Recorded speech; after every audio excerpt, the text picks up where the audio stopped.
What's up, everybody? Welcome to The Stack. I'm Alex. I'm Justin. What's up? I'm Pete. And on The Stack, we talk about a ton of books that are coming out this week. It's a big week for comics. We're going to get into all of it. Let's kick it off with one of the big ones from DC.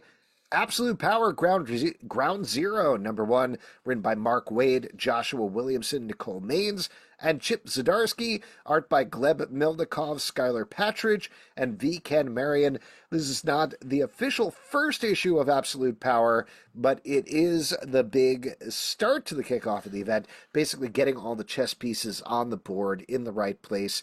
Now, I'm going to mention something up front here. We are talking about this out of order here because there's actually a bunch of Absolute Power tie-ins and lead-ups that are happening this week, but I thought it was good to start with this. This is a big issue that we can talk about. However, if you are reading things from DC, definitely go read Action Comics 1066, then Superman 15, which we're going to talk about later in the stack, and also Green Arrow #13 also ties into this, though it kind of happens even after this issue and takes place simultaneously with Absolute Power #1. So a lot of time travel stuff. That prelude out of the way, Pete's got a question. What's up, Pete? Yeah, guys, so I don't know about you. Maybe I'm old-fashioned. I like a cover to get me excited about an event or kind of like give me some good news. I feel like this cover, and maybe I'm wrong here. I want to kind of talk good news. You have good news? I want some. What cover's giving you good news? A lot of covers give you good news. We're going to be talking about Blood Hunt #4 next, where it turns out the Blood Hunt rescued a small puppy from a tree. Up next. I just feel like they did such a, for me at least, just a horrible job. It says on the cover, it's like Waller wants the world and she's about to get it. I was like, well, if I wasn't doing this Stack podcast, I would pick this up and then put this right back down and not buy that because I don't want Waller to win. That to me the opposite of getting. Just to clarify, this is your first comic book. First comic book I've ever read. Oh, sorry, you're a sucker being brought into a tent to watch a 3-card Monty artist fool you for money. Oh no, Amanda Waller's going to win forever? Yeah, that's what they're saying. And so I'm like, well, I guess this we're is the done opposite with DC of Comics. That's it the for the opposite of heroes. what I want. Oh boy! Now I'm ready for the change. I've seen a lot of Superman, Batman, and Wonder Woman. I want to watch a bureaucrat just go about their business. That's more interesting than me. That's what they're setting up. Not to jump ahead to Blood Hunt, but I'm very excited for this new permanent status quo of vampires taking over the Marvel Universe. No more superheroes there either. Going to be great.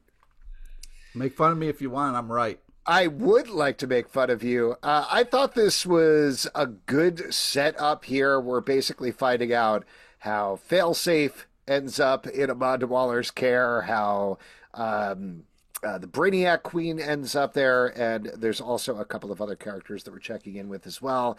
I thought this was good. In particular, the Brainiac Queen story, I thought was maybe the best Amanda Waller thing that I've read in months at this point. And like we've talked about, she's very much worn out her welcome in DC Comics. So the fact that I read that, I was like, this is good, means that it was probably very good. Well, and it's very strange to me that so much of Amanda Waller across the DC line has been literally treading water, being like, I'm going to get you, heroes. But all of and in this, she's actually sort of making the moves that we've been waiting for. So that's exciting. But I want to commend this book and sort of editorial and the creators here for scooping up all the super interesting, smaller characters and stories and making them the focus. And like we've been talking about Dreamer and being like super excited about Dreamer as a character and leading up into this event. And the fact that Dreamer is a central character in this, I was like, yes. Great. I thought this event was going to immediately switch gears to like Superman, Batman, Wonder Woman. And the fact that we're here with Dreamer, Failsafe, and are able to scoop up all these smaller, and Brainiac Queen, the continuity things that are just happening, and they are the event, I think that's the best move they've done on this. Well, I actually, can I throw out that I think is the even better move is there is emotional grounding here. I know what Yes. Pete's going to rail on is Dreamer's essential turn into villainy. Guilt Like trip, she is yeah. not a villain, but she has been forced into a place where she is doing villainous acts. It's upsetting to read. But I am emotionally involved in that. Whatever the time dude is who is in the failsafe story, I have no idea who that is. Didn't know about the time, dude. Agree. I was Didn't like, who's well, this no, time no, but dude? I didn't know about him. But like by the end of the story, I was like, oh man, I really want him to get out of this. Yeah. And that's we're about to talk about an event in a second that I think is lacking in those emotional stakes. And here, I mean, we'll see how it pans out in an absolute power proper because those sort of things are often like, here's a wash of our universe with a bunch of big things. But this setup I thought was very, very good. Pete disagreed. Yeah, they've laid Yeah. the ground well, I think. Could not disagree more. This is a story about Amanda Waller abducting a child, and you guys are like praising it, like, "Yeah, this is so cool! What a She's unique, Pete, fun she's idea!" the bad guy. She's the bad guy. She She's gonna is do bad stuff. horrible, and we're watching her do horrible things, and you guys are lauding her for it. You're like, "Oh, this is so smart." Oh man, I'd hate to see a fun event where something happens and then it's just everybody can get behind, like killing vampires. She is abducting a child, manipulating this child to do her evil bidding, and you guys are just like, "Bravo!" With well no context, done. with no context, I want you to remember this discussion when we talk about rare flavors in a couple of minutes. Anyway, Ooh, go ahead. nice. Oh, okay. All right. Well, obviously, we have a disagreement about this. Why don't we talk about another big event book, Blood Hunt number 4? Well, from wait, let me Marvel. just real sorry Yeah. before we move on. One last thing. I'm curious, Pete. Was there anger for you the fact that this was called Ground Zero, Yes. number 1? So it was like not a zero issue technically, but it's a ground zero. Because for those of you who don't know, Pete Exactly. hates zero. Too He hates soon. zeros. Ground He zero hates- too soon. Pete hates ovals. He hates eggs. Anything in that shape, he's like, not my thing. I like hard numbers, brother. I want our ones. I want our twos, and all the rest. I just think this is just seeing somebody do horrible things and get away with it is not why I tuned into a superhero book. Oh, my God. Wow, I'm so sorry. That is like half of all of them. That's literally half of the formula. It's being like, I love peanut butter and jelly, but jelly? Fuck that stuff. That stuff's fucking it I all love up. jelly. I don't know what you're fucking talking about. Okay, I what don't know about what you're peanut talking butter? about. Blood Hunt number 4 from Marvel, written by Jed McKay, art by Pepe Larraz. This is a big issue with a bunch of big stuff going down. We get big revelations Yeah, about what is finally. going on Big, behind big. the scene. Big. Spoilers here past this point, but we have speculated that Blade is maybe not Blade. He's maybe not the Yes. villain here. And it turns out he's not. He's the character. We all knew this. We all called this. He is Varney, Yeah. the Yeah. first vampire, a character who we all know per the editorial note. And I believe that Varney, isn't that the like the Ernest movies? Like Ernest Goes to Jail? Isn't Varney No. the It's other- Varney, the big purple vampire, I believe is. Oh, that's different. It's Vern, yeah. Yes, Vern. I and like again, we don't want to like Pete. You should because you like this, so we should give you some juice here. Yeah. Blood juice. But I will say the big reveal that it was like Varney. I was like, guys, come on. And especially Can I when tell this story here that's a little embarrassing for me, but I think it's Hell apropos. yes. So back this is when I when was you a kid, peed your pants. This is when you peed your pants. back when I peed my pants. No, back when I was doing some sort of stuff for Marvel, one of the pitches that I sent them was for a Doctor Doom series. And it was like a one-pager for a Doctor Doom series. It was like the Doom identity. It was kind of the idea like the Bourne identity, but with Doctor Doom. And semi-jokingly in it, I put in this thing. I had found this continuity thing about, I think it was like, it wasn't even the son of Doctor Doom, but it was like the cousin of Doctor Doom that took over as Doctor Doom for a little while. And I was like, okay, and it turns out that's the Doctor Doom who's actually in Latveria. He's taken on Latveria, and that's why Doom is on the run. And the editor who I pitched it to straight up subtweeted me on Twitter and was like, hey, when you're pitching something, don't be like, everybody knows this plot point if nobody actually knows this plot point. And I was like, Point taken. Smart. You're correct. That's what's happening here. This is a plot point from like legitimately. I looked it up. It's from 1994. Yeah, but they're having fun with it. They're like Varney, and even the characters like Varney. What the fuck? It's a plot point from Blade the Vampire Slayer from 1994. He's been in 17 issues. No, it's not. Yes, it is. Absolutely, it's not. There's a lot about this issue that works, but the fact that they're like, I'm this guy, does not. Who cares who Particularly it is? because they brush it away. Because they brush it away, being like, ooh, Blade was once almost taken over by Varney, the first vampire, but he did. I guess this time he was. It's just... Agreed. That exact point is what I was going to say, where it's like, remember he was almost taken over, and I guess the second time it worked. I was like, dude, what? Time it worked. You guys are ridiculous, because you talk about like, oh man, this is so smart. X-Men, this happened like 80 years ago, and I can't believe they're calling it back. We did all this stupid stuff with these side characters. You guys are eating it up. No, that's a fair point. That's a fair point. And you guys are like, this is dumb. No one cares about this character. Please, let me say that is a fair point, Pete, rather than railing on me. But I do think there are different standards for a Blade comic book than there are for an X-Men comic book. X-Men is an ongoing soap opera that it leans into it leans into in the ideal form. Like, hey, do you remember this thing from 1983 that happened? And most people are like, I do not. No, thank you. But you need to be a diehard to appreciate that. It shouldn't only operate on that level. And unfortunately, I like Jed MacKay, and I like everything else that happens in this book. Very fun comic, except for that reveal that I was like, record scratch, freeze frame, let's not do this. Well, right, and let's talk about the positive things then. Hold on, just last thing on that, because what you're saying, Pete, and because I agree with you. The only thing is like when everything's building to a reveal reference and that rings hollow because we don't know Varney. That's where I think it's a problem. And I do also trust Jed MacKay. I'll go beyond what Alex is saying. Not just like I trust Jed MacKay's writing. But I think we're going to get to something that does have meaning. We have one more issue of this series.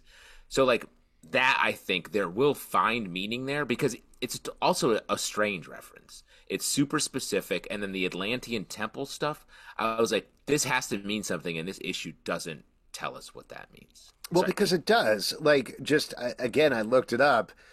Varney was a character who was introduced in Marvel's Conan the Barbarian books as an acolyte of Thulsa Doom, who worshipped the Darkhold and ultimately became the first vampire and fought Conan the Barbarian and Red Sonja until they lost the license. Then fought Doctor Strange and ultimately fought Blade. So, like, he's connecting all this stuff. That is well done. But as somebody who read literally none of that, this reveal does not work. For you. Did it work for you, Pete? Because you read all that stuff and you remember all that stuff? Pete's been a Varney head forever. Yeah. He loves Varney. Also, bad name. Bad name for a character. Can't change that. Whatever. I don't know. Like, I think, like, if just a backseat right for a second, if he was like, I'm actually the first vampire before Dracula, period, I would have been like, cool. The fact that he's like, I am Varney, a weird name, who ties back to Blade the Vampire Slayer #6 from literally 30 years ago. Cool. It's a great callback. Anyways, I thought this was a really fantastic issue. Love the Doctor Doom stuff. I thought that was such a fun kind of twist they had with Doctor Doom confronting Strange, who is just a ghost right now. And that whole twist, I don't want to ruin it, but I thought was such cool. An oh shit moment.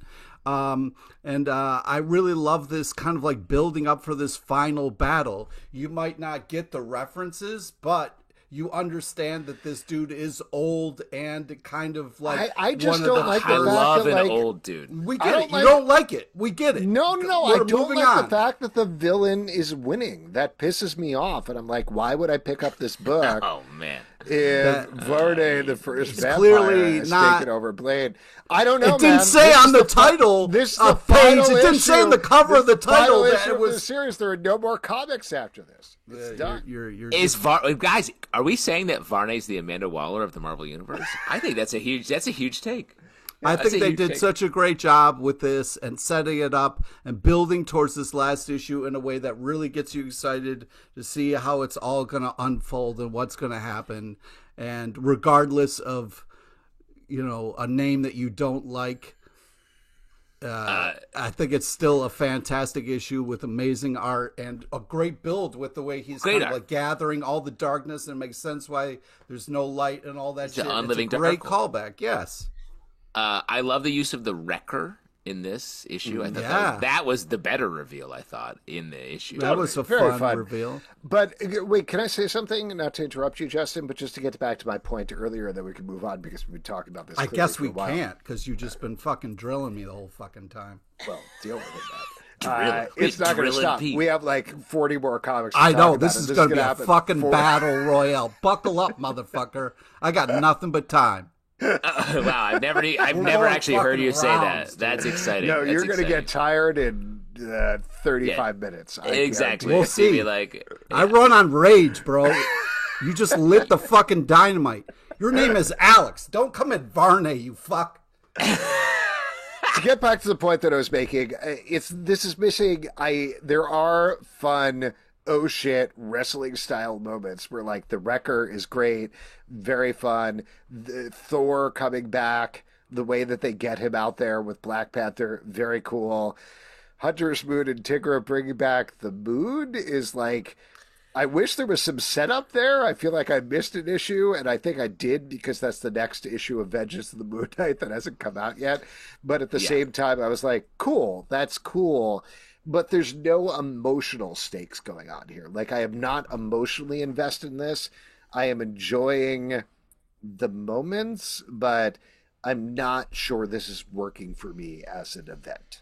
I think it's going to come together. The other thing I want to say is reading this issue, I had such a Doctor Doom revelation where he's like running shit. He's like, I'm run magic. He's gonna probably. He's already become- got plans in place. I love He's got all plans, Sorcerer Supreme plans. But it's very funny to me because I was like, Doctor Doom's whole thing was he always fucks up. Like the original Doctor Doom in Fantastic Four was like, he always blows it. And we've gotten so far away from that. Doctor Doom always win, and I want the fuck up because we have so many like pure villains that are so good. Doctor Doom's whole thing was like his vanity crushes him at the end. We just aren't getting that much anymore, and I want that. All I just wanted to say before we move on is sometimes, there's different kinds of levels to things, and sometimes it's nice to have a little popcorn action where it doesn't have to be deep and emotional. It can just be good versus vampire, and that's fun. Well, I'll tell you doesn't what, make we it have a less whole. than. Normally, we do this as part of our blood block, but I didn't want to weigh down the top of the podcast. Instead, we talked about this for, 10, 15 minutes. The most ever. So there you go. But we are going to talk about the rest of the Blood Hunt titles later on in the podcast. In the meantime, let's talk about Department of Truth, number 23 from Image Comics, written by James Tynion IV, art by Martin Simmons. This is a big breakout comic that's finally coming back after a very, very long time away. I want to say 2 years, maybe, that it's been off the stands potentially. But here we're getting a big mythology issue where Lee Harvey Oswald, who leads the Department of Truth, is telling the story of what went down with him when he joined up, and his predecessor there, who is Frank Capra, who was the previous head of the Department of Truth. And I got to tell you, again, like another book I didn't like because it really seems like Lee Harvey Oswald might assassinate JFK. I don't know if that's going to happen, but like if that happens, I'm out. I'm done with this book. Right, Pete? You there with me? Keep beating a dead horse, you dumbass. I That's mean, a the only villain. dead horse is the horse that you rode in on. What? All right. I don't know. I think this is just I'm kind sorry, of crazy. just for the listeners, Pete did show up to our recording on a horse that had That recently. would make sense if I did, but I didn't. It was a You, vampire. you skidded right in. The horse died as you were riding it to the podcast. Yeah, you slit its throat like a maniac, Pete. So I think this is Drank its blood. You were like, "This is the Horse blood hunt." blood. the You crazy love it. kind of Welcome tripped to out the history. I just think that I'm impressed with how unique of a comic experience this is. We take something that's very well known, and with the art and with the kind of tone, it brings something in a new light that is impressive artistically to kind of see in comic book form. So it's just always kind of great when you get a Department of Truth book, because it has this kind of eerie uniqueness to it that I think is very cool. I love that this is back. I feel like this issue, this book, I think, did a lot of like sort of building up, slow build, sort of setting a lot of tone and world building around it. And then the last like maybe 4 issues and then jumping into this have just been like dropping huge information bombs on us. And the introduction of Frank Capra here I thought was so cool and interesting, and it actually really helped to balance the Lee Harvey Oswald of it all, because I felt like it was owning a lot of story. But having Frank Capra here, the director, directed some sort of propaganda films during World War II, which are touched on in this. It's just a great use of history to fold into the story, which then also rhymes with the premise of the story, that the fiction we create becomes reality. This is like a story about stories, but it's just generating itself in a way that I think is really smart. And not enough can be said about Martin Simmons' art here as well. Yes. You know, it was nice to see this team work together on Universal Monsters Dracula, and great, beautiful book. But reading this, I was like, oh, this is where Martin Simmons' heart is. This is where the power is, because the images in here are stunning throughout. Great book. Speaking of stunning images, Zatanna, Bring Down the House, #1 from DC Comics, written by Mariko Tamaki, art by Javier Rodriguez. This is a Black Label book, out of continuity, focusing on a Zatanna who is a Las Vegas magician who doesn't want anything to do with magic, but it wants everything to do with her. That's the basic idea here. This is one of my most anticipated books of, I don't know, a very long time, and it did not disappoint. This is fun. It's funny. It's a little terrifying at points. There's some, Pete, to call you out, I know you like the Miyazaki stuff. There's some weird Miyazaki-style monsters that show up here. Just great stuff. This is, I'm so excited to follow this title. The art is gorgeous. The writing is gorgeous. Everything about this is good. Finally, you said something good, and I agree. Yeah, this is also a fantastic cover. They do a great job of setting up a really cool tone. I feel like we've seen a lot of Zatanna, and this is a very kind of cool take on it. And I think they did such a great job of setting you up for this kind of idea and story arc, and getting you pumped for more. It's just unbelievable art and a smart positioning of where Zatanna would be, to have her be a character that is sort of always doing magic. Magic is always at her fingertips. To just push off on that and make it almost the opposite, I think is so good. You just ride with her the whole time on this. Yeah. And this is a fantastic book. Rare Flavors, #6 from Boom Studios, written by Ram V, art by Felipe Andrade. This is the final issue of this title, following a documentarian who has been following around a demon who eats people. And in this issue, it all wraps up. Pete, I know this was one of your favorite flavors of the week. What'd you think? Yeah, I just think that, a lot of times when you get amazing comics, sometimes the last issue, it doesn't land the ship in a way that maybe is as satisfying. But I was super impressed with this. I did not see this ending coming. I just felt like it had a sweetness to it, a kind of an ending that was heartfelt, which is weird because it's a story about somebody eating people and demons and all sorts of crazy stuff. So to have this like mom story at the end to kind of really kind of land it in a thing that I did not see coming, I was super impressed. You want to talk about amazing art. This is just some super type bananas art here. This is really impressive.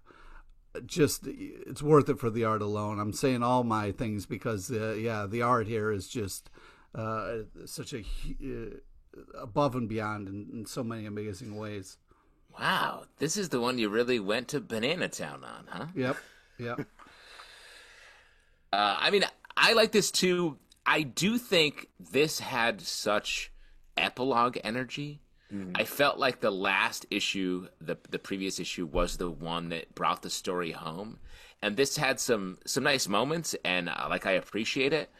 But I thought there would be another moment here, and there This, to take it a step further, and this is still very good comics. I like everything that they're doing here. This did not hit as hard as Many Deaths of Layla Starr, a book that I think got dug down into the human problem of death versus life. Here, it's talked a lot about food, which obviously is a very important part of life, and that was the thing that they were discussing, but it was a little more non-specific, I would say, than that previous series. Like Pete said, glorious art. Felipe Andrade, incredible. Ram V, very thoughtful writer, well constructed.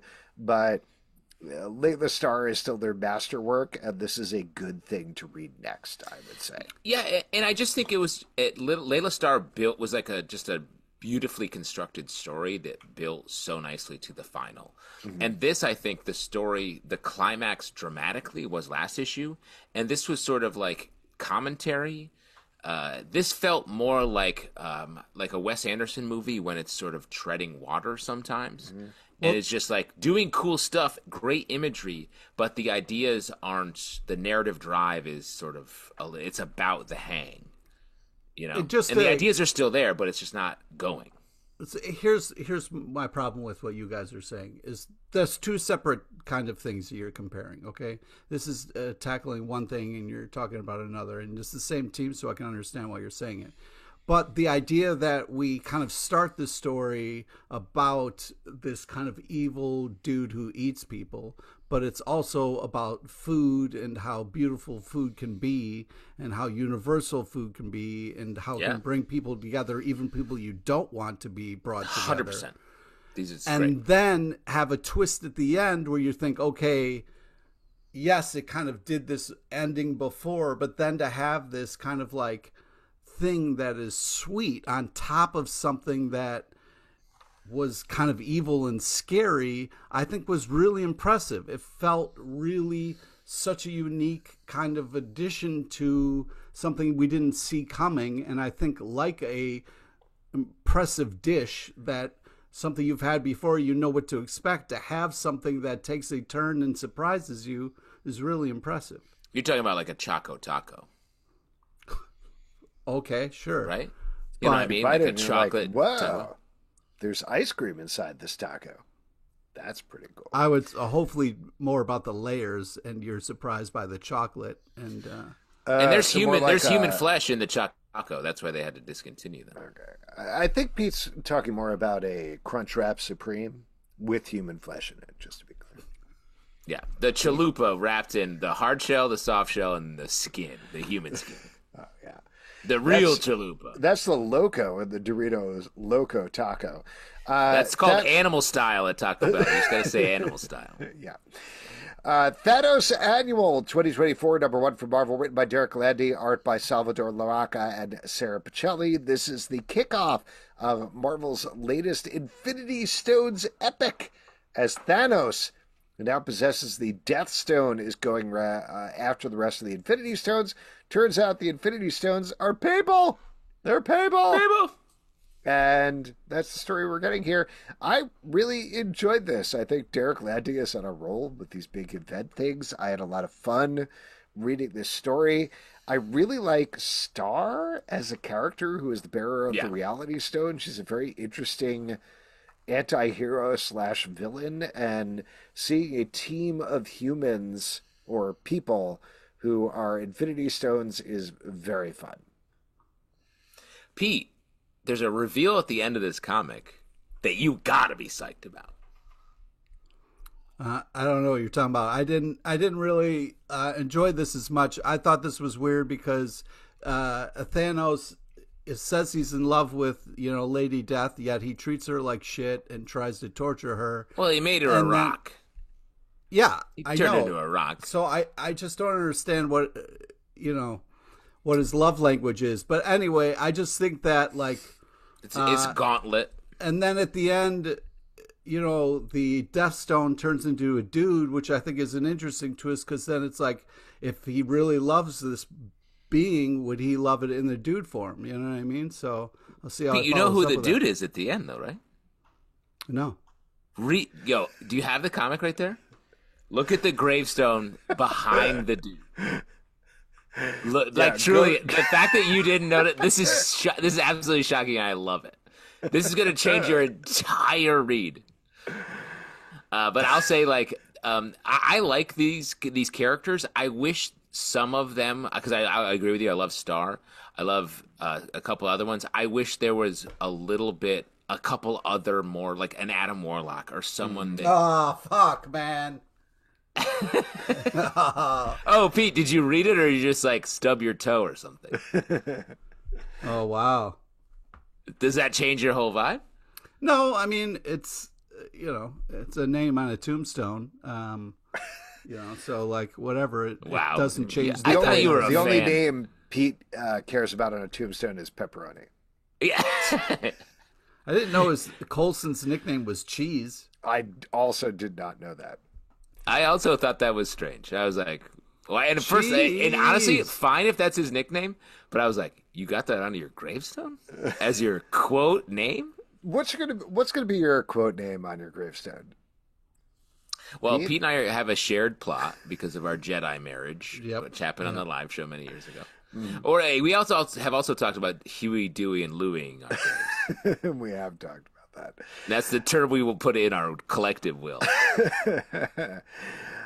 Anyway, good comic. I was not enthused about this annual crossover. Now I very much am after this issue. And let me also say, I've done a lot of hype about, bring back the Vibranium Vendetta, bring back the classic 90s annual crossovers, and that's what this is. Yes. Shouts to Marvel for doing that. Grommets, number 2 from Image Comics, written by Rick Remender and Brian Posehn, art by Brett Parson. This is a slice of life, 90s, early 2000s, I want to say, skateboarding drama about teens. I was into it in the first issue, even more into it on the second issue, as two of our characters interact with some lady skater characters. What you guys think about Jens? I've first off, the nostalgia factor for me was super high. The Tony Hawk skateboard, the original Taco Bell. There's a lot of fun kind of 90s references here that are absolutely fantastic. Jane Fonda workout, all that kind of stuff. But I mean, the kids are pretty douchey, so it's a little bit hard to get on that team. But I'm interested to see what the hell's going on, just because the team on this is so good and it's amazing art, and it's an all-star team working on this. So I'm definitely going to keep reading. It feels like they're having just so much fun working on this. The references are fast and furious throughout this. Yeah. Of the time, it seems like they grew up. Rick Remender and Brian Posehn grew up in the same area and had the same shorthand, which is really cool. This feels like a Richard Linklater movie in comic book form in a great way. So I'm on board for this all day. Why don't we move back to our Blood Block as we talk about Blood Hunt titles over in Marvel, kicking off with Vengeance of the Moon Knight number 6 from Marvel, written by Jed MacKay, art by Devmalya Pramanek. As you saw in Blood Hunt, Hunter's Moon and Tigra are breaking into Asgard with the Wrecker to free the moon. That's pretty cool. That's not what's happening in this issue at all. We loop back to that at the end, but instead we're following a bunch of other characters in the Midnight Mansion. This was the weakest issue of this series so far to me. I think the action was okay, but the fact that we're like not following up on the Blood Hunt storyline at all is weird. I agree with you. It is weird. But I like this, I think, more than you. I like the art and I like sort of what's happening. It just is strange because it feels like the spotlight of the story is on a different place than you would expect it to be. I also want to say, man, what a come up for 8-Ball. Yeah, this is a great 8-Ball comic. 8-Ball is fun. everywhere right now. 8-Ball is in the 4 books we're talking about this week. I thought this was really, first off, great cover, great use of 8-Ball. This is just a fun, fighting vampires, leaving no one left behind. Great art, fantastic action. I thought this was a total blast. Midnight Suns, Blood Hunt #2 from Marvel, written by Brian Hill, art by Germán Peralta. We're following a bunch of Ghost Riders and some other people as they're trying to track down Blade, potentially to kill him.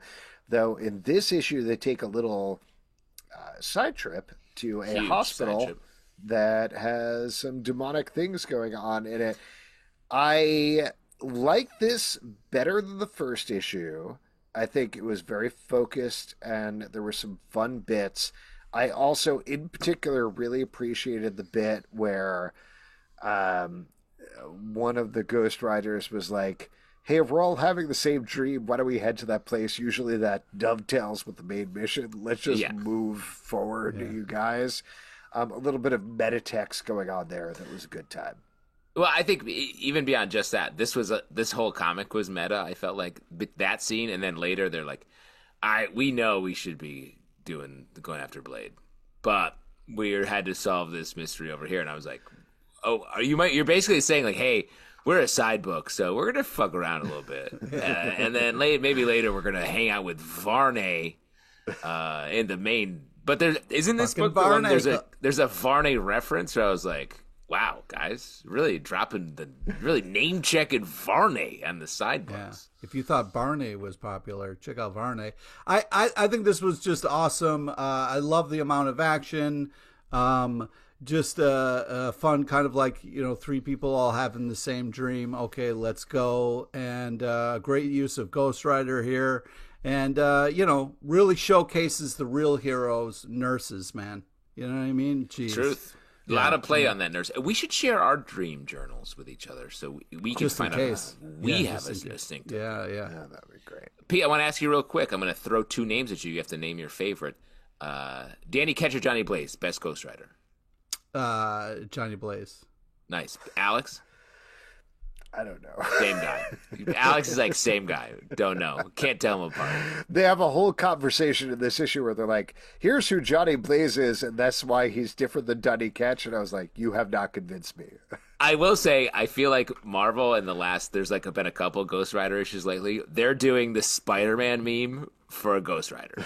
Because they keep being together and being like, why don't you do it now? I'm forgetting who's writing this title going up, but there's I want to say maybe it's Benjamin Percy, but I'm probably wrong about this. But there's a Spirits of Vengeance title that's taking place after Blood Hunt, where it's, I think, all the Ghost Riders fighting against a new Ghost Rider, and I'm like, that's too much, man.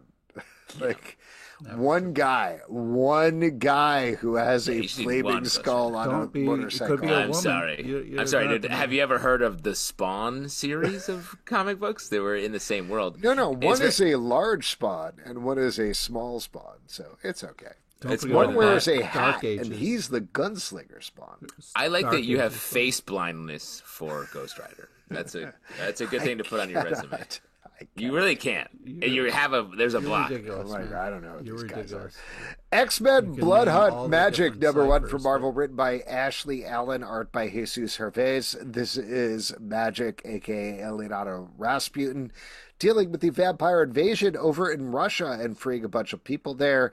I really like this issue. I was very much like, Harumph, prove it to me going into it, but it's a good, dark, done-in-one tale of Illyana taking on a bunch of vampires in Russia. So totally divorced from the event, but it worked for me anyway. It was the best X-Men comic I've read in years. This was really just Strong glorious. I had such a great time with this. I thought it was such a great use of magic, and it was just great to see her confident and whooping ass and just in her element. And I'm just sad that it's only a one shot. I wanted so much more of this. I could have spent a lot of time here. It's very funny to me, Pete, that your X-Men, quote unquote, is magic solo fighting vampires. Maybe the least X-Men story of all time. It's called X-Men Blood Hunt, so it's under the X-Men title. No, you're so. technically correct. I just Thank think you. you win on a technicality. Everyone's favorite way to win. I thought this was also fun. I like this a lot as well. And in fact, I wish there was more time to let the X-Men coming out of Krakoa wander a bit. Even though this is like a Blood Hunt tie-in, it feels like just a little bit like, hey, I just went through this fucked up thing, and I'm going home to Russia, and oh no, there's vampires. I wish we got a bunch of books featuring other X-Men doing that exact same thing. Union Jack, The Ripper, Blood Hunt #2 from Marvel, written by Kevin Scott, art by Kev Walker. We have Union Jack and a bunch of other folks who are fighting vampires in England. The real standout here for me is Kev Walker's art. The creature designs and character designs are great, as always, even if I'm not, to be honest with you, and I like Kevin Scott, not 100% sure what's going on here at all times. I really like looking at it regardless. Well, let me say, I feel like the least essential of the Blood Hunt crossover issues is this one, but this is the one I enjoyed the most. This feels like it has the most sort of interesting stuff going on, characters that feel a little bit more real. It reminds me of like some Hellboy or BPRD adjacent books from back in the day in a good way. Or like a book going way back to Hardcase from Ultraverse, the James Robinson book, stuff like that, where it's just like fun characters who are like rough and tumble, just being like, this situation sucks. Yeah, I agree. I also had written down there, has a cool Hellboy vibe to it. This I really enjoyed this issue. Great vampire fun, killing vamps, taking names. This was. I love the holy water balloons, the chains around the arms and stuff. This was just a blast. Now, have you ever been in a situation where like someone else is killing dudes and you're the one taking names? I mean, someone's got to take names. You know what I mean? And is that more of like are you getting a social security number? Or are you just like writing down like, Danny Catch? It doesn't say killing people and taking socials. It's you don't need the social security number. You take the name, you take the phone number, you take maybe the email address, and you're good to go. No, I would think you'd want an emergency contact, especially if there's so much killing going on. Yeah, that's fair. Isn't that what the taking names is all about? Just anybody. Yeah. You take names of their next of kin. I would think. Why else are you taking these names? Why is the taking the names so important? Everyone says that. Yeah, pretty weird. Why don't we move on and talk about the end of House of Brainiac? I think it's hard to talk about these titles without each other, so why don't we talk about them both together? Action Comics. Soup Block. Blood Blocked for Soup Block. Soup Block. Let's talk bisques. Oh, man. I love a good corn bisque. Potato bisque. Corn is your number one bisque, corn Alex? bisque? I What's gotta your say, number one? I Shrimp? often love your Lobster? takes. It's definitely lobsters. Everyone's favorite lobster number one bisque, bisque. yeah. Here's There's the a problem. reason you don't see a lot of other bisques. No, I know.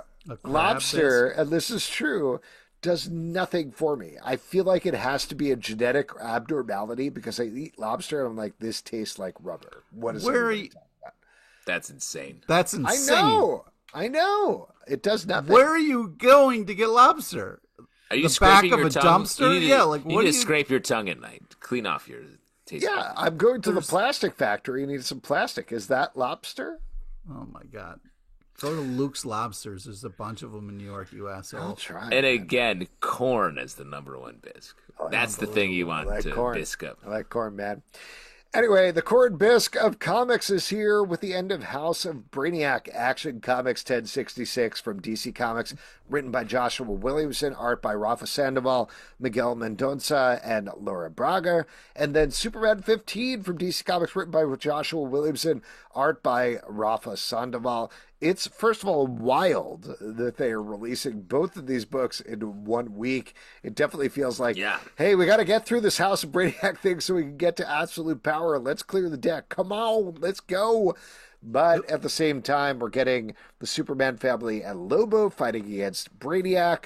I got to tell you, I like a lot of moments in this crossover, but this ties back to what I was saying earlier, that I feel like it's missing a little bit of the emotional hook that I want out of these sort of events, even though I think the place it ends up is fun. The characters are fun. There's some big action moments at the same time. Pete is nodding his head, no, no, no. Take it away, Pete. Well, yeah, I don't even know to begin. You're like a broken record with that emotion bullshit. I just think that this is a blast. Sorry, as a human being, I like emotions. I don't know what my whatever, dude, problem is. I'm just happy that I thought that this was such a confident, smart move to kind of have this suit block and have both of them come out at the same time, because I think it really shows how much they liked what was happening. But I just feel like this was a blast, having Superman and Lobo team up. Great action, very cool. Also the, like the touching ending here. You want to talk about emotions. I just felt like in Superman 15, it was like badass and then touching at the end. A perfect Superman story, just fantastic art and such a cool story arc, and did such a great job landing the ship at the end and really kind of giving a nice ending for what's to come next. Yeah, I like this. I mean, this book was set up this arc was set up for so long, and it did feel rushed at the end to have it sort of wrap up so quickly. I think they could have done a lot more. I like Brainiac. It felt like this arc was really just setting up this Queen Brainiac character to move into the next phase. When I thought that the backup with Lex and Lena Luthor was really great, like there was just so much more to explore here, and I wish we had more time with it. But in general, Brainiac's a great villain. The way that it was pushed here, I thought was really nice. Lobo and Superman teaming up, breaking up, and then teaming back up is fun. He's sort of a space Luthor. Wolverine, and Superman is like a regular a cape Wolverine, and so it's great to have them together. The Luthor Superman stuff at the end was also nice, I thought. That was good, and I think that's a big status quo change that we'll probably see pay off as a certain movie comes out next year when presumably Lex Luthor. Next year? Yeah. Is it really? Yeah. When Lex Luthor returns to villainy, most likely. Are you talking about Fast and the Furious 11? Yeah, of course. Because when he's here, he's family. Universal Monsters, Creature from the Black Lagoon Lives, #3 from Image Comics, written by Dan Waters, art by Ram V, art by Matthew Roberts. We're following a journalist who is tracking down both the creature from the Black Lagoon and a serial killer in the swamp. And in this issue, we find out that maybe they're one and the same. This series continues to hit very hard with some good art and some interesting textual and character motivations. You don't like it, Justin. No, I feel like you don't like it. No, I do. I actually do like it. I feel like this was maybe not the strongest issue because the first two issues were very focused on, like, this is about drowning. This is what drowning feels like. This issue was much more plot focused, and I still really liked it a lot. The reveal at the end is gross and terrifying, but and surprising. Yes, but just thematically, I think like it was the weakest of the issues, but only by 10, 15%. So still a good story. Well, but I do like that stuff is happening. I feel like the first couple issues were so like just tone, like just like I don't know, drowning. You ever thought about that? And this feels like, oh no, there is a story here that's driving towards something. It just feels like it's the thing it's getting to is actually happening at the end of this issue into next issue. I just felt like it was a little bit of a letdown at the end because, the monster in the Black Lagoon is such an iconic, creature from the Black Lagoon is such a kind of iconic character. And then to kind of have the reveal that it had, I felt like it was a little bit too reality. And I was having more fun with the Zelbatron was talking about, where it was like, maybe it was talking about drowning, maybe the monster's still real and there's other things, Right. So the fact that it kind of did what it did, I felt like was a little bit of a like, oh, I didn't want it to be that. But, still amazing art, and I'm still going to keep checking it out. Spider-Gwen, Ghost Spider #2 from Marvel, written by Stephanie Phillips, art by Frederica Manson. Gwen Stacy is now in the 616. I don't know. I blanked on that for literally 1 second. Gwen Stacy is now back in the 616 permanently. She almost died last issue. She is supposed to stay away from all the spiders, but in this issue, she does not, and tracks down the villain behind it, which is a maybe not so surprising reveal, but I still enjoyed the reveal regardless. I like this comic, but I feel like it's almost working against its premise. I feel like Yes. not to be conspiracy. I hate when people do this, but it feels like Marvel editorial being like, hey, we got to bring Gwen Stacy into the 616 permanently. Let's do this. And Stephanie Phillips be like, great, sounds good. I'm not going to do that, though. And here we go. And it essentially is like almost destroyed its premise in the first issue and then completely destroyed its premise in the second issue. So I'm confused as to what this book is going forward. Yes, because what I want this book to be is what a lot of the new X-Men books are sort of purported to be, where it's like this character is getting set up in a new location and they're going to figure out some adventures and have a life.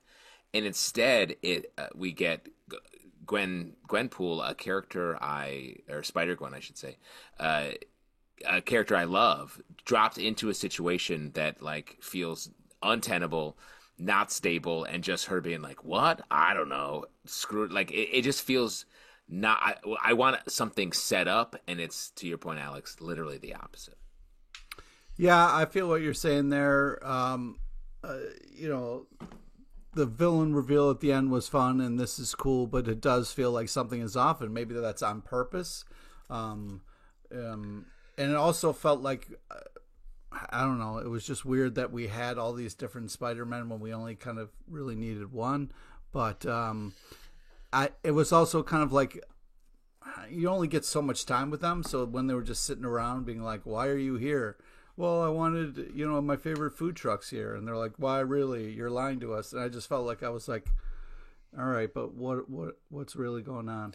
Well, I think this is an overall problem with like, I don't have a issue with these multiple Spider-Men because I do think in the ideal situation they do have distinct characters, Yeah. but thrusting them all into the same universe all the time makes them feel less interesting individually. I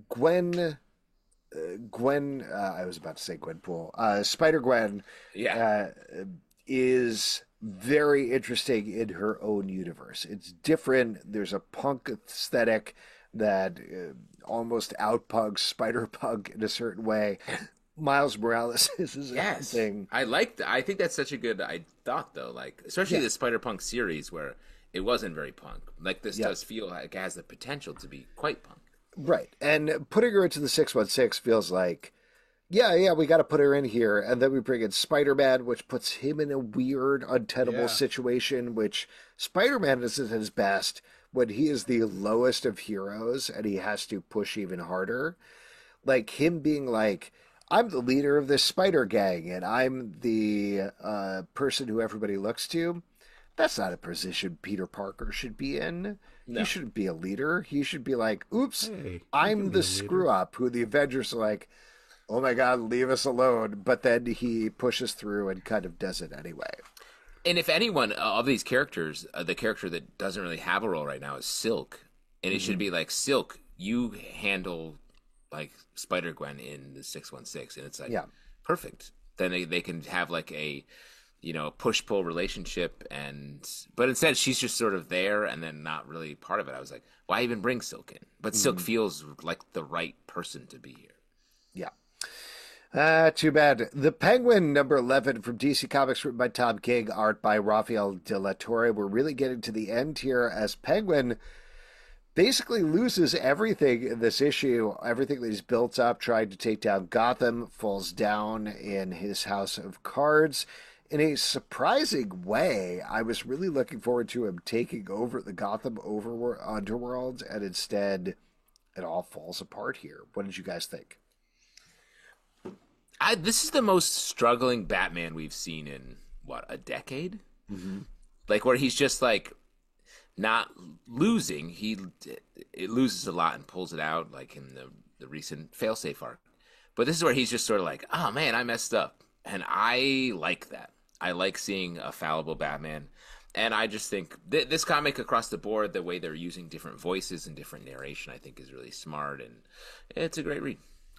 I really love the art in this. Other than that, I'm not having any fun seeing Penguin be a douchebag and then Batman suck and his family fight each other. Penguin's family is just, I don't know, not for me. All right, fair enough. Really? Blood Squad 7, number 2 from Image Comics, written by Joe Casey, art by Paul Fry. We're continuing this deconstruction of classic Image 90s comics as a new team is brought back together, but one of them is very much not right. What'd you guys think about this one? Not to be a broken record, but this is, a similar situation, not my cup of tea here, where you kind of have like a boys situation where it's supposed to be good guys, but they're horrible, doing horrible things, and then you're just watching somebody fucking murder somebody after sex. So I really like this issue, not to pivot off of literally the last words Pete just said in a positive way, but I thought this took Well, you like watching somebody be murdered after sex, right? I mean, I guess in comic books, technically, that's what I'm saying, sure. Because Pete said it. The way that this is using the sort of Youngblood, Ecstatics, that sort of like media super team, and living in that world, I think really crystallized in this issue in a way that got more character focused and just got sharp. There was a whole Savage Dragon cameo in the beginning, which I thought was fun, but not a huge part of the story. And then it moved into some more interesting things. I like where it's going, in that the other books that I just mentioned really lived in their satirical idea for a while. This feels like they're like, yes, we're satirizing the idea of superheroes and media, and we're breaking that machine instantly after we built it. And so that's cool. This would work a little better for me if it was Youngblood, as I believe intended, just in terms of name characters and deconstructing them, versus Blood Squad 7, where I'm like, I don't know who these guys are. I'm sorry. Well, they made them up because they couldn't do Youngblood. Yeah, there you go. But like the dude fighting Savage Dragon is Badrock. Yes. If you're just squint your eyes a little bit, Alex, and just imagine your dream. All right, I'll blur it up next time I read. yeah, blur it up, man. Blur it up. Blur it up. Get drunk and then read. Hey, your you're going to comics. want to blur this one up, guys, because it's pretty good, but only if you're a little drunk, to Pete's point. This comic's This a is what total we call a butterface. vodka read. Yeah. Don't be that guy. Wow. I apologize about literally everything in this podcast. Lester of the Lesser Gods, number 2. Alex from says that every episode. You guys, even astute listeners will know that Alex always apologizes. It's from important. Dark Horse Legally. Comics, written by Eric Powell. Written by That's Eric guilt. Powell. That's and- guilt setting in. It's not a cold. Oh, God. What is this feeling? Oh God, guilt. don't die. Again, if one of us dies on the podcast, keep going. Yeah, Written by Eric Powell and Lucky Yates, art by Gideon Kendall.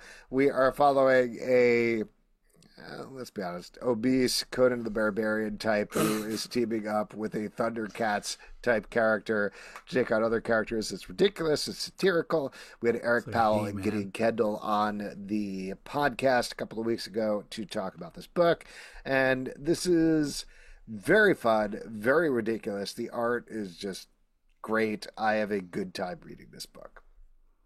Yeah, it's a little too childish for my sense of humor. A lot of What? And wow, yeah. Pete, you're on a tear. You're on a critical tear. Pete, you have established yourself as the one true journalist on this podcast. Congratulations. Fuck you. Keep going. Keep going. going. Siskel meets Ebert for comics. Let's go. Maybe when I was younger or something, or maybe if I was drunk or high or something. But I don't know, man. So you say this is a vodka read? Yeah. You got to get blurred to get enjoy Pete this. vodka. Let's blur this. Yeah. But the attention to detail in the genitalia is impressive. Something that Pete has complimented to me as well personally, so shouts to that. This comic is fun. Again, a little bit like the Grommets issue we talked about. The references are fast and furious here, very sharp when it comes to what they're talking about. But it is like if you want to do sort of a Mad Magazine read, this is the comic for you. Ultimate Black Panther #5 from Marvel, written by Brian Hill, art by Carlos Nieto. In this issue, Black Panther is finding out a diametric opposite of vibranium that brings life to things instead of being metal, I guess is the idea. Yeah, that's the science, I think. Yeah, sure. There you go. Vibranium, technically, I think when it started, it was just like, it stopped vibrations. Mm-hmm. Right, it was just like a good shielding thing, and now it does a lot of other stuff. Yes. It's like sort of a smaller Mysterium. You guys know what I'm talking about, Mysterium. Oh my god, I love Mysterium. My shoes are made of Mysterium. Pete, what'd you think about this one? You love Black Panther. Yes, I do. First off, fantastic art. Love all the action. So you got Khonshu, the Moon God here, making some moves in Wakanda.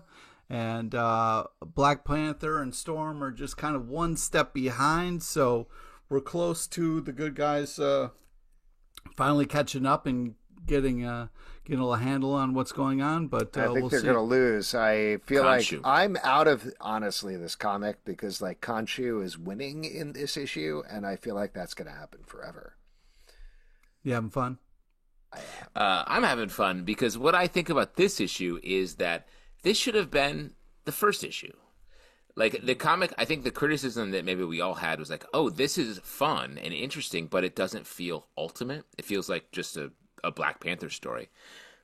The idea of introducing a corollary, a sister metal to vibranium is really smart, feels very ultimate, and that makes the Khonshu-ness of all this make so much more sense. Mm-hmm. This feels like when the story is really activating. Fair point. The Flash, #10 from DC Comics, written by Simon Spurrier, art by Ramon Perez and Vasco Georgiev.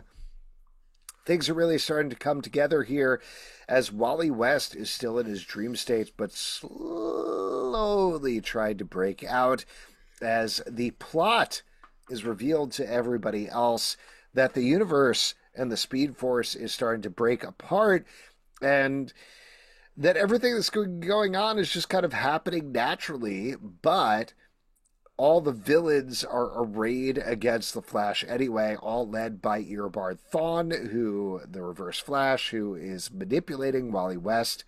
Another great issue of this book, maybe not the heck yeah moments of the previous issue, where we saw the women in the Flash's life being like, yo, stop for a second. We know what's going on here. But at the same time, I love this plot. This is one of my favorite Flash stories of all time. Me too. I love this. I feel like the art really stepped up in this issue, and this feels like it is just a little bit of a table setting, getting us set up for the finale that is where the Flashes will sort of bust through all of the great hurdles that have been laid out in front of them, something that hasn't, I'm using running metaphor here, that hasn't been done a ton for Flash, where it's actual problems for the Flashes to solve. And yes, I agree. This is one of my favorite Flash runs in so long. It's great art. Well, you act like you're being like on trial in Congress. So you're just pressing on your mic like, it's great art. I cede my time. Where were you? Where were you, Pete, when you read The Flash number 10? The Sacrificers number 9 from Image Comics, written by Rick Remender, art by Max Fomura. We are following Pigeon, who's become hepped up on God juice and is going to kill other gods in this issue, specifically the god of water, I want to say. I don't know. Yeah, underwater stuff. Yeah, sure. Ocean, maybe ocean. I mean, could be ocean, could be floods, could be rains, honestly. Could be anything. Whatever it is, badass action issue, the end. Yeah, I thought this was such a great issue. Loved all the amazing art and action, and the fact that we get to see kind of Pigeon all powered up and whooping ass is just a fantastic idea brought to life here. And I thought this is a fantastic package. You got a great team really killing it here. It was well earned. And, you know, because a lot of times you just have action, but then the fact that Pigeon saw what he did to that woman and was kind of like, oh shit, what I've done, I thought was really kind of a nice, small but really big moment where, you know, a lot of times when somebody's doing something, you know, they'll just kind of blow past that. So the fact that it affected Pigeon, I thought was a really cool kind of thing to do. In classic Rick Remender fashion, we went from a character that we were feeling bad for but rooting for, flips completely to become someone who goes too far, that we now feel bad for in a completely different way and are worried for what journey, what dark path that they're on. So, like, it's like the victim becomes the Punisher in this comic, and it's great storytelling. I'm surprised you like it so much, Pete, because sort of the hero is becoming a villain in this issue. Yeah, but it's done well. Yeah, definitely. And I think just Rick Remender is he plays in the gray area so hard, and this comic does too. Something is Killing the Children, number 38 from Boom Studios, written by James Tynion IV, art by Werther Dell'Edera. We're continuing previous adventures of Erica Slaughter, leading up to the beginning of the series. This all takes place previous to that. And here we got a bunch of kids who find a hurt Erica and try to take on her identity and help her out. I'm really enjoying these year one stories. I think these are a lot of fun. What about you guys? Yeah, I thought this was such a cool kind of break from all the madness issue. This was like a really just touching small slice of life. Like, you get to spend some time with these little girls and they're running from their bigger sister because they cut her hair. And I just thought, like, and then they kind of run into our main character, and I just thought it was such a cool clash of different worlds and ideas. And I thought it was really kind of touching and cool in such a interesting way, instead of, like, you know, a lot of times you'll have like X-Men playing baseball or something like that, where it's like a kind of like, you know, break from the action and everybody kind of can catch their breath a little bit. But this kind of really utilized who our character is in such a smart way, I felt like. So, yeah, I was super impressed with this. And, yeah, artistically, they did such a great job. The art is always so good in these books. But I was just very moved by this, and I thought it was a kind of a touching, nice way to do this. Do you have a treehouse when you were a kid? Oh, yeah. Yeah, I did. How about you? There it is. We built some. We never had like a formal treehouse. Yeah, it was a half-ass built together. But the best part is we had like a little tree that you could like jump out of the treehouse and like slide down the tree. It was fun. I lived in a factory. We were machine people. Wow. Did you ever build like a What kind of robot treehouse or anything? Yeah, did like you ever a build a mech? factory house? Yeah. Like a metal. Yeah, do you have Like a whole house? Voltron? Yeah. 100%. Totally. I mean, how did you fight I crime lived in the factory? arm, the right arm. Oh. Yeah, I like that you were a Voltron briefly. Was it Great. hard being the arm? Just Uh, because he always had to come in. You got probably got Trying broken to, a lot. I'm The trying left arm had it much harder than we did over in right arm. You have a green Voltron energy, the little glasses. I can't remember the name of it's totally blank on me. You could totally. have What that was it, energy. like Nerd Dork Geek or something Yeah, like yeah. that? Probably. Yeah. Okay. Yeah, that was Nerd Dork Geek. It was that's a That's the name given it name. was. Nerd Dork Geek. Right. That was his Christian. Was it like Please? Christian. or something? Daredevil number 10. Speaking of Wait, real Christians. quick. Oh, yeah, what? Something killing the children. I've been liking these. This has been my sort of favorite arc of these standalone stories. This one was pretty spare from a storytelling perspective, but it still had some. This arc is letting us have some real individualized moments that are divorced from the plot, and I appreciate it. Pidge. That's who you remind me of. Pidge. Like Sorry. Pigeon? Sweet. Daredevil number 10 for Marvel, written by Saladin Ahmed, art by Juan Cabal. This is picking up on the giant-sized Daredevil issue, though you didn't have to have read that. I don't know why I said that like that. Anyway, the Daredevils are coming from Kingpin, who has been taken over by one of the 7 deadly sins. That's the big stuff that we're going down here, as well as Daredevil's identity is revealed to somebody. We've been very back and forth on the series. Were you back on this one or fourth? Ooh, Fourth. Oh, I Okay, thought we were going to tell us go what that around. means. I thought we were going to go around and say it and then get into it. But yeah, I guess I'm back, Ooh, interesting. but I mean the opposite of back.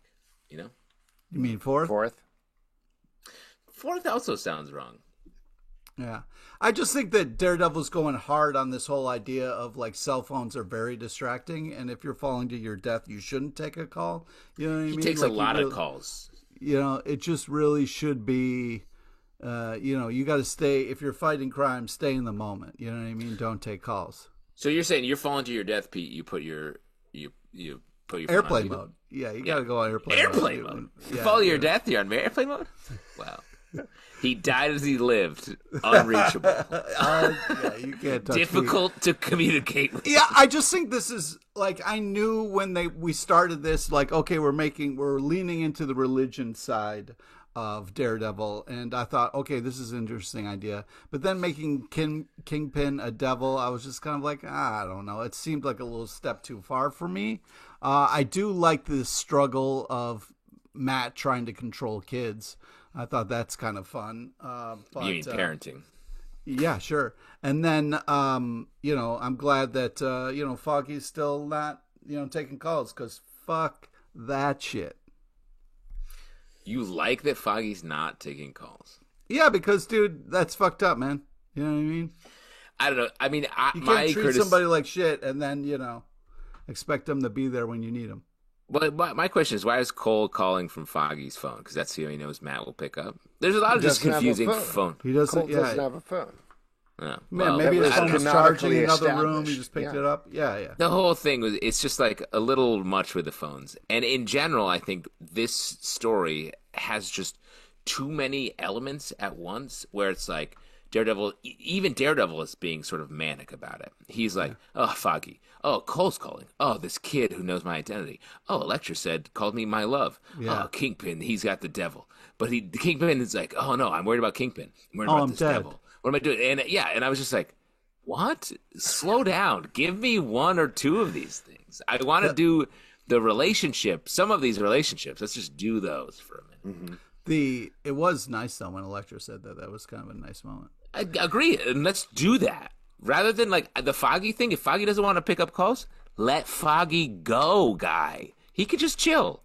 He's a lawyer. He's not needs changing. Foggy, bro. It is weird doesn't. because the idea of Daredevil is a priest now, and he has to deal with the 7 deadly sins who have taken over people from his past.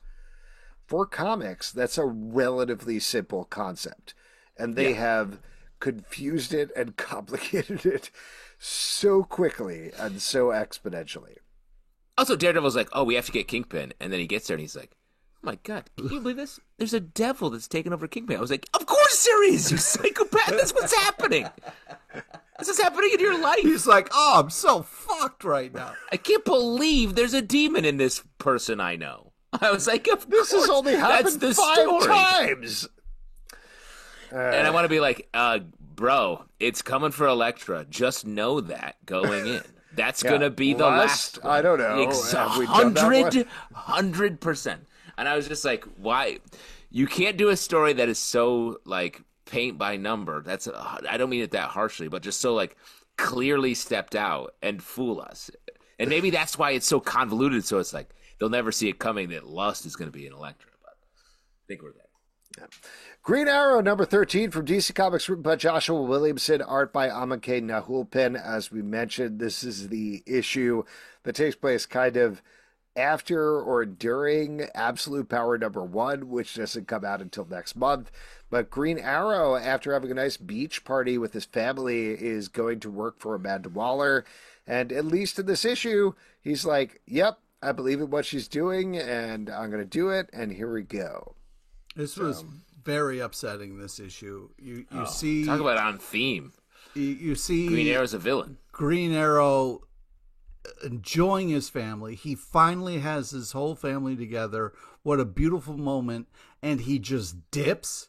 He doesn't even tell nobody. He doesn't say, sorry, I got to do some bullshit. Just leaves them all guessing and in the dark. So fucking upsetting. I was just so bad case of the Sunday scaries. He had to go to work on Monday, and that's a bummer. After a great picnic.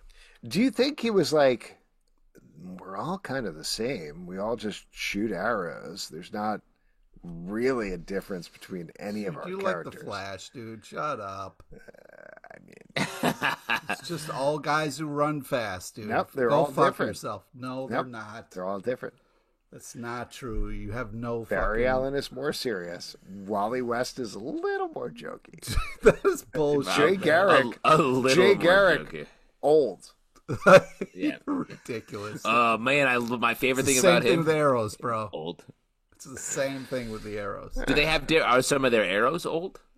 Is that what we're saying? By the way, just a spoiler point to this issue. So I think it's Connor Hawke at some point is like, well, if Green Arrow isn't going to be Green Arrow, I'm going to be Green Arrow. And he dresses as Green Arrow. Are you going to do that? Like, well, to your point from a minute ago, it's like, no, I'm going to be Green Arrow. And I'm like, you already are. It's just a slightly different color. What do you need, a green hood? Just keep doing what you're doing. Yeah.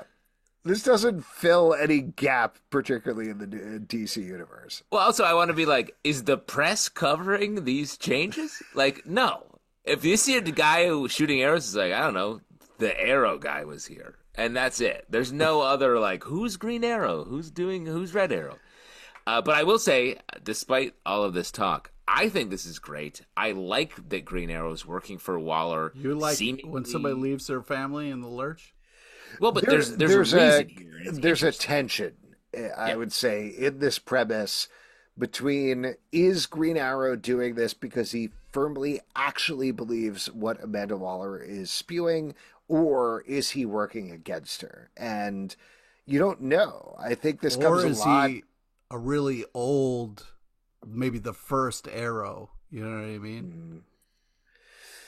An old arrow never hits its target, as we always say. Amake Nahulpin's art draws Green Arrow as a blank slate in this issue, and I think that's exactly what he needs to be, because there is, like I'm saying, that tension between, is he on the side of good, is he on the side of bad?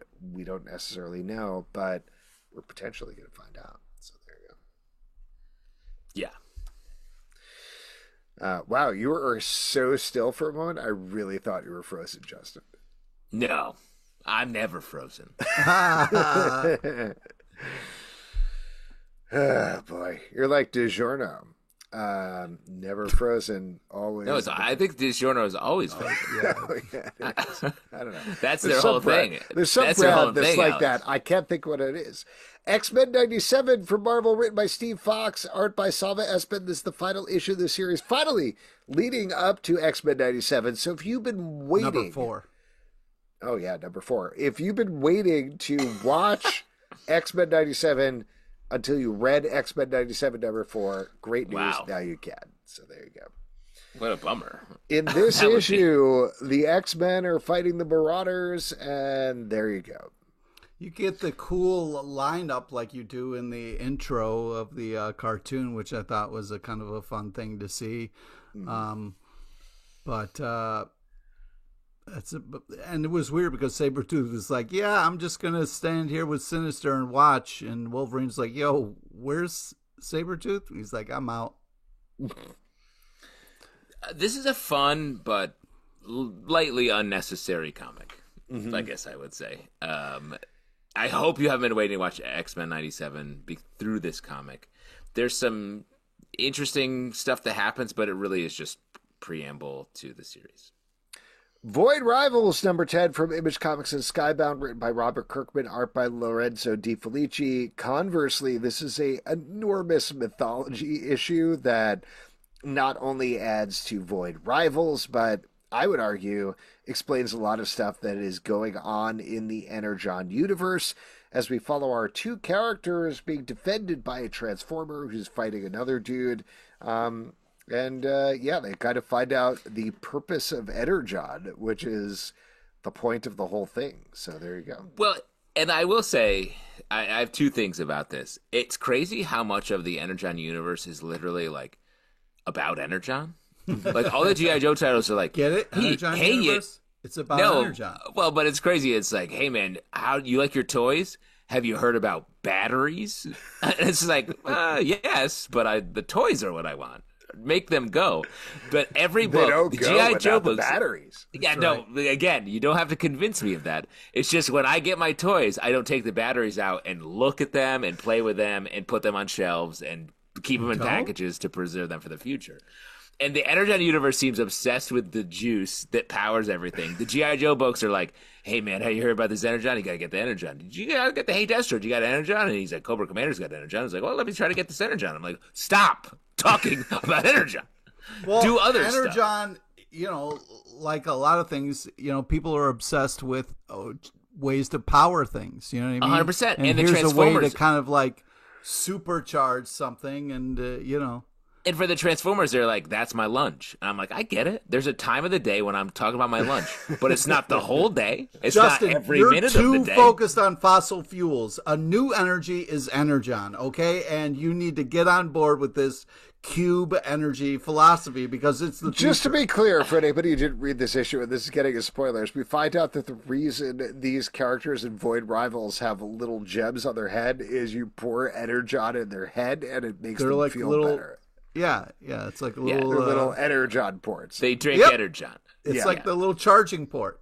Everybody eats batteries in this universe. Well, that's why I'm like, oh, sick. The reveal is that the main characters that we've been meant to love are cell phones that we have to charge. I'm like, I already do that. Yeah, but barely not so that's correctly because we're not getting it. No, 100%. I didn't charge. Because the robot was like, hey, I know what this is. This is a charging port.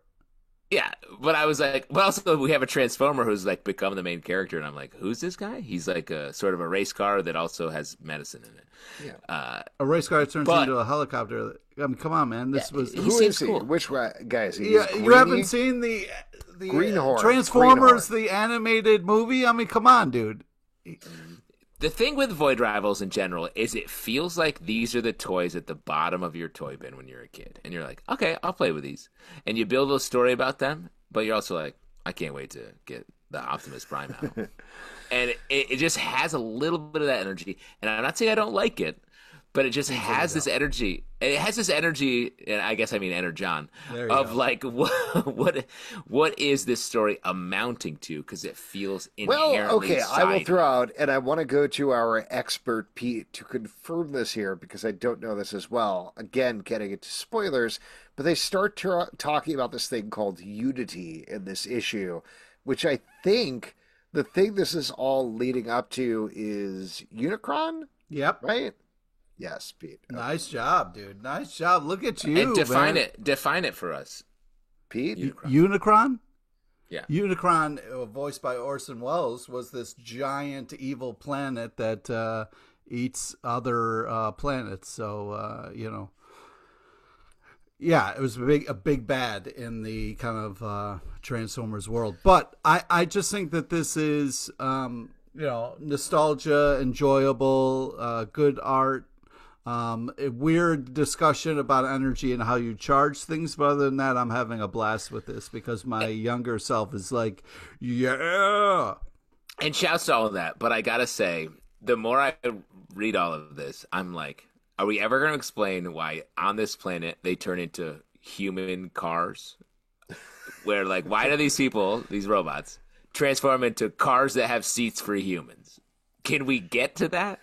There's no other kinds of cars, man. I feel like if you explain that, that breaks all of Transformers. Yeah, exactly. It started out as a toy and then became a cartoon. So I don't know what to tell you. It's just wild if when we woke up in the morning, we were like, all right, ants, get in our brains because that's where you live. Drive us around, ants. That's life here. I'm an ant former. Yeah, dude. I think that's the plot of Ant Life, isn't it? Uh-huh. Bugs Life. Ant Life? Pete's at blur phase. He's at, this is 35 minutes have passed, Alex. You were correct. And Pete is officially tired. He's vodka tired. Giant Sized Little Marvels, #1 from Marvel, written by Scotty Young. Hey, that's the Inside Out story, right? You guys, the toys talk in their brains, right? Art by Dex Gordine. This is a series of 3 stories using Scotty Young's Little Marvels, and coming up with some goofy scenarios. Yeah, this is just fun. I mean, Scotty Young does this great. This is just kind of adorable, fun tales. And, sad that no one likes Steve Rogers or Doctor Doom, but this is still a blast, and you know what you're getting as soon as you see the cover. Really wanted Doctor Doom to, again, sort of make a fatal error at the end because of his ego. But otherwise, your I Doctor thought it was... Doom is not everybody's Doctor Doom, man. Turns out. That's the orig, though. I'm a originalist. The way that there's so many of these, the first 2 of these stories since then. are, turns out, so focused into a magician, weirdly. You took a man who was like he was like scarred by science. He's like, I'm going to do magic now. I was like, okay. Yeah. Feels like a big swing. The first 2 issues of this are literally about like Hollywood takedowns. And I was like, oh, funny. I feel like Scotty Young's been dealing with some larger entertainment problems. Potentially. He's definitely been playing with that over in I Hate Fairyland as well. So yes. I think you're right on target there. But fun stuff. And I think Dax Gordine does a good job of aping Scotty Young's art throughout. So if you're looking for a goof in the what the tradition, I think this is a good one to check out. William of Newbury, #2 from Dark Horse Comics by Michael Avon Oeming. We're continuing to follow the titular character as well as his squire, Winnie, who is not the Pooh, as they track down supernatural mysteries and solve them in the BPRD tradition. This is Michael Avon Oeming, but it is very much in the Mike Mignola mend, and I like everything about that.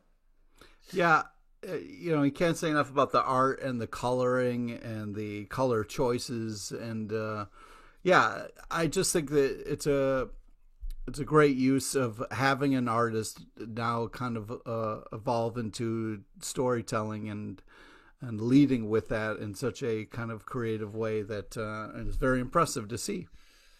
Yeah, this I was thinking about this story being a bit like Don Quixote if all the windmills were actual monsters, because it seems like that's what we're playing with. This is a disrespected character who still has to fight the monsters that no one believes are there. Nice.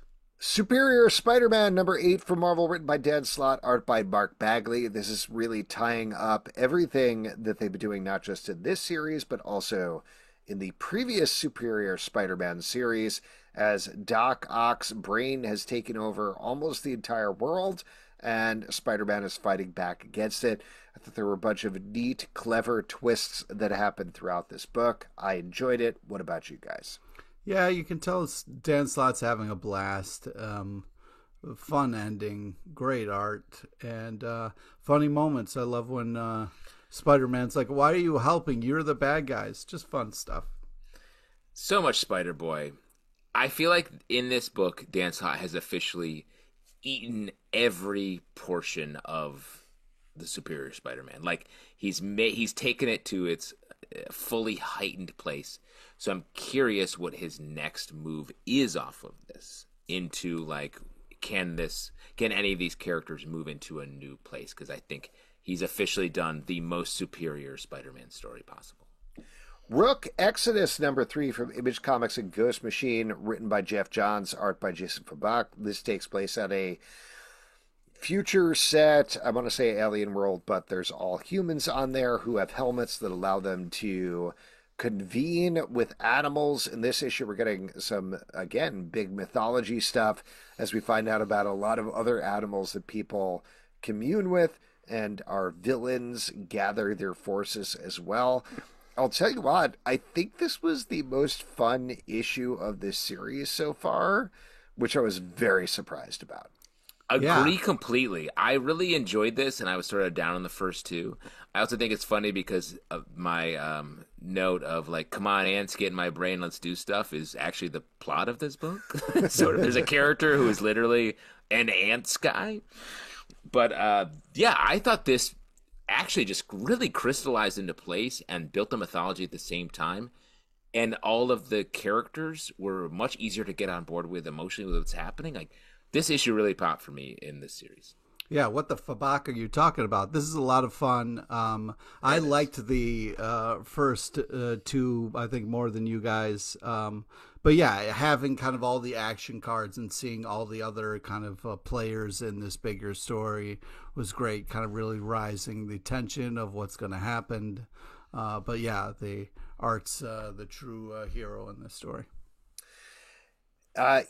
Just to wrap this up, I want to say that throughout this book, we get a bunch of flashes of a ton of different characters with animal masks, and it just felt like Jeff Johns being like, hey guys, this isn't just focused on one person and their one story. We have villains for multiple arcs of this series. So, awesome. Good stuff. It's not just birds. There's also pigs. And spiders. And rats. Other animals. Name an animal. Like, if you Name like, an animal. if you like naming animals, if you love the zoo, you'll love Rook Exodus. Helverine #2 from Marvel, written by Benjamin Percy, art by Julius Ota. We found out at the last issue that Daken, aka Fang, is the new Helverine, who is a Ghost Rider who's also Wolverine. And in this issue, Wolverine and also a bunch of other demonic characters are tracking him down as he builds up his power. Pete, you like Ghost Rider, you like Wolverine, you don't like Daken. How'd you feel about this? But here's the thing, Pete, in this issue, it's revealed that Daken gets Frankencastled, essentially. Yeah, He's shredded. The hardest thing for me in this is I didn't believe the voice of Wolverine right here. It didn't really feel like the Wolverine that I know and love. But a story about Daken is not exciting me. It's like I even felt bad for the way they used the Hellhound. You know what I mean? Like, so this was not as enjoyable as I wanted it to be. Sorry, you interrupted my interruption. Could I say if the Dakins are rockin', don't come a knockin'? Is that okay? Oh, gosh, I'm so glad we circled back to that. You can't say that. I actually, Wolverine's fit in when he's going into the Pentagon building. I thought he's really working his outfit. Great jacket. Mm-hmm. I like this premise. I think it's fun. I fit like check. seeing it. Oh fit check. Man, wow, what a jacket! I like seeing Akiro as the character here. The one thing that is strange is Doc and Akiro Fang's whole thing is that he doesn't have 3 claws that pop. He has 2. Yeah. And 1 underneath. And in Helverine has the classic Wolverine claws. And I don't know what's the deal. How that works. because it shouldn't be that. If he's him, he should be having the 2 claws, and he has the like under claw, the sneaky from the bottom of the wrist, right? Well, Because Laura has the foot. She has 2 Foot and then ones, yeah, she is, yeah. and Akiro's whole thing is 2. That's on the top. evolution where it was like 3 claws with Wolverine, and then one kid it goes 2, and then the Do you think But we'll ever get a let's Wolverine throw this with- out here. Yeah. I was gonna say, let's throw this out here. Wolverine doesn't need fucking 3 claws. He needs 1. No, dude, come on. You don't need 3. You need 3. To what? Stab?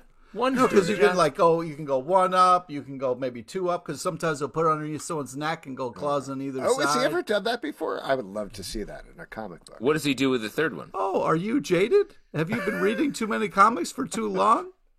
My point is, Pete, he just needs the 1, and he gets just do it real quick. He doesn't need 3. He definitely doesn't need 3. 3 is nice. It's nice to have options. Is my point. And also, Pete, you calling Alex jaded is a funny thing to just hear. Well, listen, I'm going to power through at least through these next 4 comics. Let's move over What to a hero. Wow! I know. Both Don't do us any favors, man. Both of you heroes. Animal Pound #4 from Boom Studios, written by Tom King, art by Peter Gross. If you thought the first 3 issues of this book were too subtle, get ready for this one. Because 100%.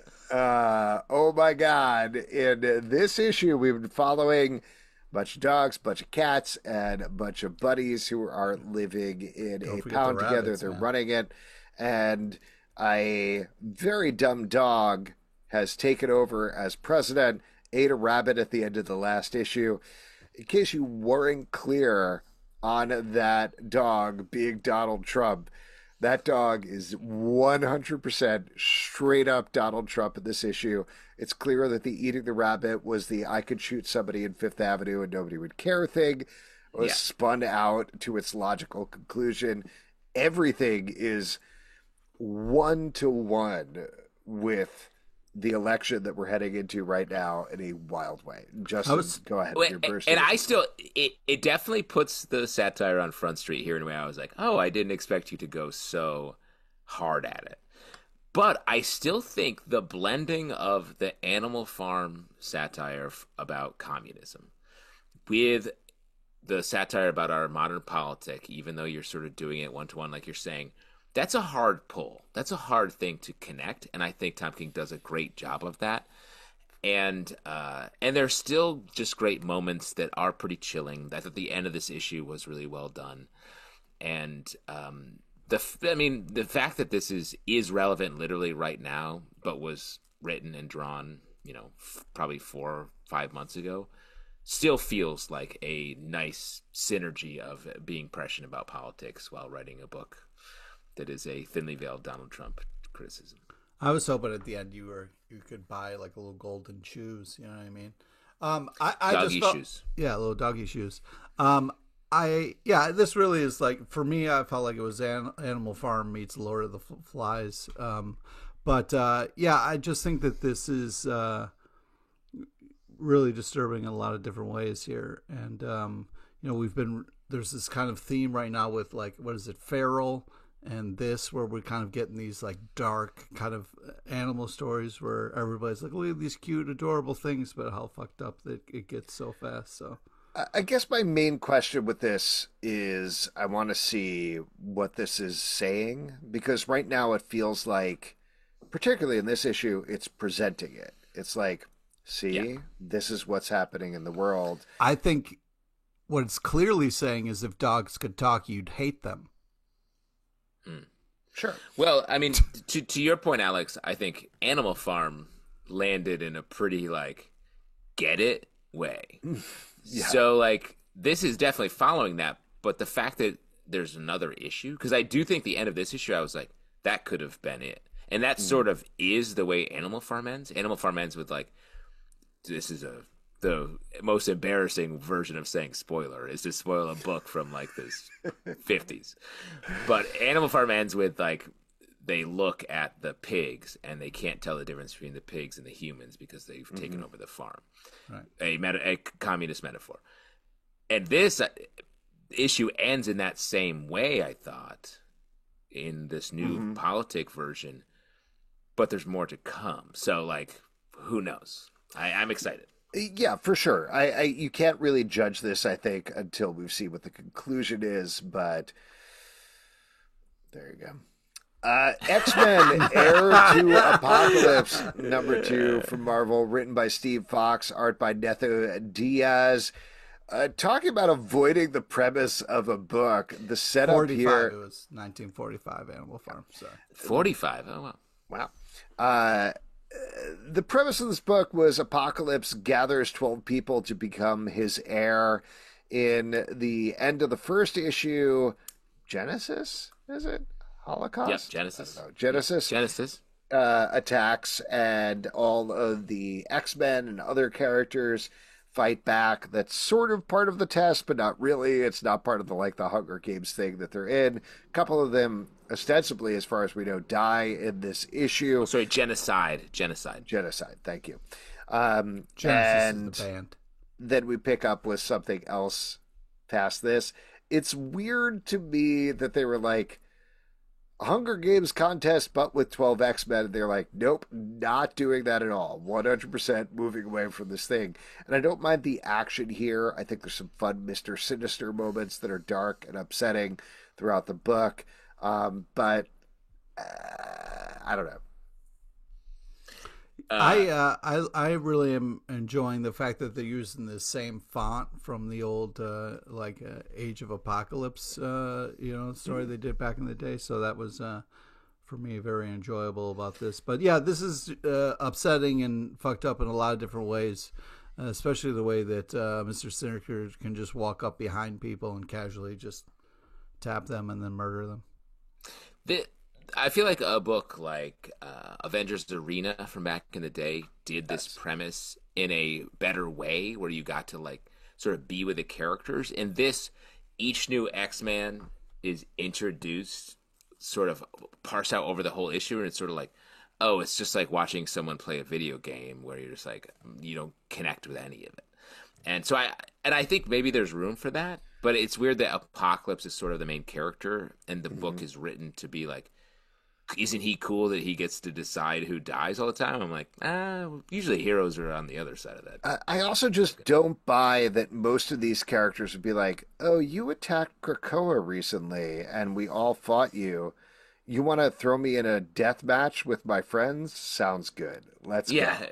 To be the heir of Apocalypse, a position that, and any X-Men would be like, no, that's bad. I would be a bad guy if I did that. Yes, so I don't know that this necessarily works, but I guess we'll see how it pans out. World Tree #11 from Image Comics, written by James Tynion IV, art by Fernando Blanco. Bunch of stuff going on in this issue as we follow forces who are aligned to try to bring the internet back, while everyone's favorite villainous nude lady fights a bunch of folks in a prison. We get a great line here where this bounty hunter, I think, attacks her and calls her boobs. Yeah, give it a rest, boobs. Yeah, that was fun. Yeah. Very fun line. Very funny. Yeah. And yeah, just like how this keeps spinning out and adding further layers to the mythology here. Fernando Blanco's arc is reliably good throughout. The action sequences are excellent. What'd you guys think? Another comic that's like, hey, don't look at phones. You know what I mean? There's a real theme going on here. I thought it was a really creepy cover, which was really cool. I don't know if you guys tried to go to the website that was in the comic, but the website that kills you? Yeah, the whole point is don't go to the website. Well, they put it up there, and I was like, well, I got to check this out. But then I asked for a password, and then I was like, oh, I don't know what that is, so I couldn't get any further than that. Maybe surely the password is in this comic somewhere. Yeah, that's why I was trying to figure that out. So I was hoping maybe someone could let us know. The password actually is in one of the books, and I tried it, and it didn't work. I don't remember what it is, but really? I also went there. So when there's a look at you freaks. It's not a zero. It's not like an O with the line through it. It means it's zero. So maybe that's where you messed up. Oh, what are you, a hacker, Pete? Wow. Okay. Mr. Black Hat Hacker over here. Yeah. There's a difference between an The O other and a zero. day, Pete hacked the Domino's website and got it to put this like whole tracker on there where it shows you when your pizza is going to be delivered. Here's the not fucked up thing. accurate. That tracker is not accurate. It's just all time. Pete came to my house and hacked my calculator and made it say boobs. That's It's fucked up. Now I can't even use it. It just says boobs all the time. I'm not doing math anymore. That's the bigger trick, is the fact that you can't use it again after. I wonder if you turned World Tree upside down. What does it say? Oh my God, it's also boobs. That's crazy. Well, Man, James Tynan's always got us. JT4, baby.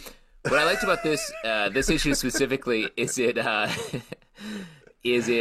sort of we've seen this woman, the nude woman, who has been this like force, like to just keep killing, and we got to like we got to see the villain side. They were powered up by the fact that they have an organization behind them, but she was made into an actual character. I thought that was a great spin in this moment. And I thought it was weird because before she was such a, like, nobody could touch her. She was just so badass and just, killing everything in her path, that this one, it just seemed like it was just like she was just kind of depowered for some reason, and then was kind of like curled up and crying, which I thought like she stopped. But I like that. Glowing. Like in the movie The Ring, you don't really get into the head of the girl that crawls out of the well. In this, we get to sort of see what that. Let me throw out is. there. I mean, this might be a very obvious thing, but the bounty hunter who's sent after her is, I think, pretty clearly gay, or at least not interested. Yes, in women. He says, and it might just be her using her sexuality and the fact of her nudity to confuse. So it's a power girl situation. You're not staring at the boobs, so you're not like.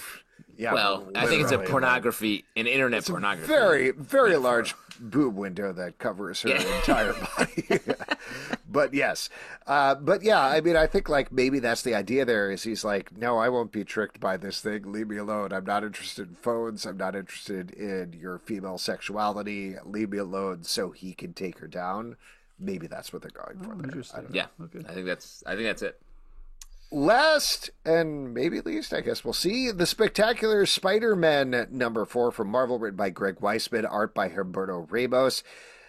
Arcade and Mastermind have teamed up to create a new product that is the most immersive wish fulfillment program ever, and they've trapped both of the Spider-Men in it.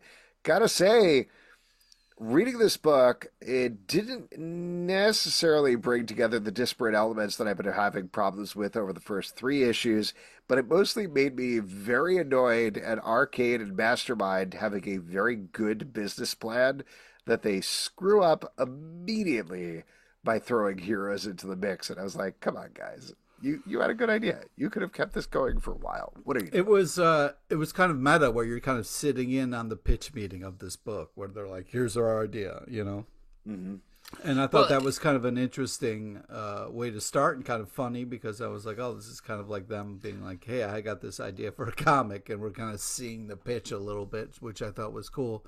But yeah, I agree with you. It feels like there's some things missing a little bit, but the reveal of the financial backer was kind of fun, and the art's great. So, yeah, I'm still kind of riding with it a little bit.